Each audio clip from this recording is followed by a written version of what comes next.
G5. You know, especially the wing, the instruments that are mounted on the wings.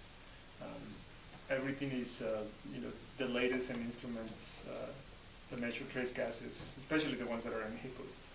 But they were designed specifically for projects like this and for the aircraft of this type, because, you know, this is the first aircraft that is that has the capability of going, you know, for longer distances and, you know, for higher altitudes as well. So allows this kind of research to be conducted.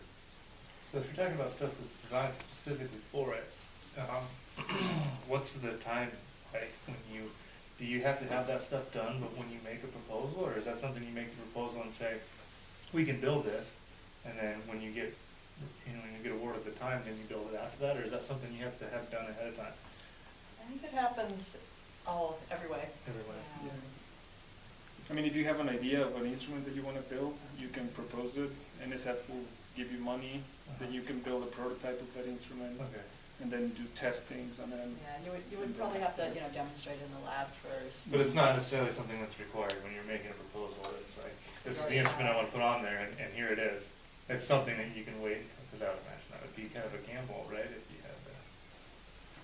If you had to have the instrument built before you could even make the proposal. Yeah, usually they're existing instruments when someone writes a scientific proposal. But when we acquired this airplane, NSF made $12 million available for new instrumentation. And so they accepted proposals for brand new instruments. And those are still being delivered to us. We had like 14 of them, I think. Yep.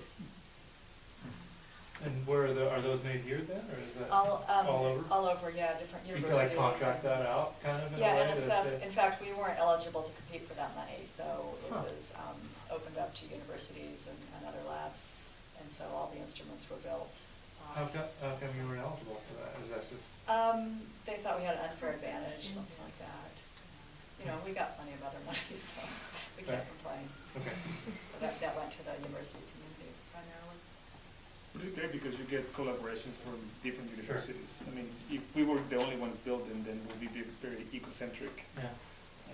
We have people from Princeton, from Harvard, from the University of Miami providing instruments for the aircraft. That's a good way to generate interest in the data too. The results. Yeah, my instrument was built at NASA JPL. That's given us a nice chance to collaborate with them. And How many instruments go on one flight? Did you count it? I mean, like how many studies are probably? It's a lot of There's about measurements. 25 instruments, I think. Oh, so it's pretty. 25 to Usually 30. restricted by the amount of space. Right. Yeah, that's Yeah. what I wondered. Yeah. We have some instruments that always fly, you know, that do the basic measurements, the pressure, temperature, humidity, winds, you know, will be on every project. And those are instruments that we own, we maintain, we take care of. And then the specialized instruments that come along with each project, it, you know, depends on how much cabin space we have and how many mounting points we have on the airplane. Is your instrument autonomous, or does it require a seat? Okay, No, it does not require a seat. So It you needs just- somebody to push buttons occasionally if I see a problem. So then if that's the case with something like that, do you have to monitor that? Somebody have to be monitoring that constantly, or is that something you do when you come to work and you just watch it and make sure that it's No, okay? I've stayed up late sometimes. So you just, when it's making a flight, you kind of have to be Yeah. watching I mean, that. I also ask the people on the airplane. Right. You know, they're a captive audience, and so I do ask them to look in on it for me.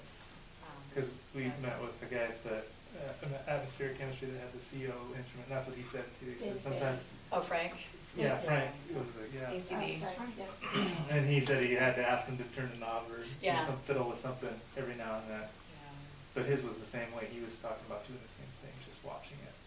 Watching Yeah, the data they're- come they're- in and make sure that Yeah, it's they're good. another group that doesn't have a seat, so we're all kind of at the mercy of people on the airplane. Like last night, there was a problem, and they were just about home.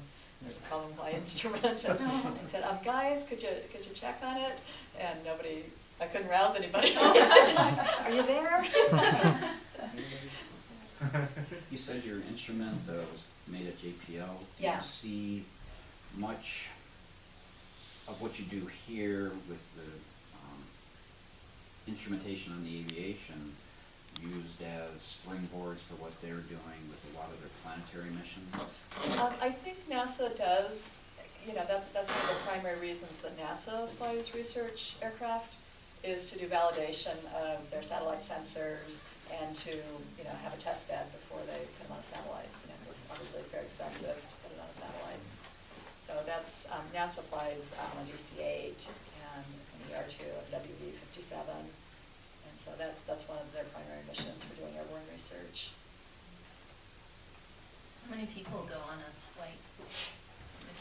Well, the G5 can, the configuration that is now can accommodate 9 people, 9 total. And the C-130 can accommodate, again, depending on the load of instruments, up to 20, Yeah. some 20-something people. You guys are from university teachers, right? High school. High school. school. Yeah. Because the C-130, I don't remember if it's next year. Yes, next year. There's a project that is going to be managed by students and operated by students, instrumentations inside of the C-130. But it's more like, you know, college level students. But you know, the students are going to be able to decide what they want to do. You know, the flight patterns they want to do, the altitudes that they want to fly, the areas that they want to fly. Basically, design an experiment on their own.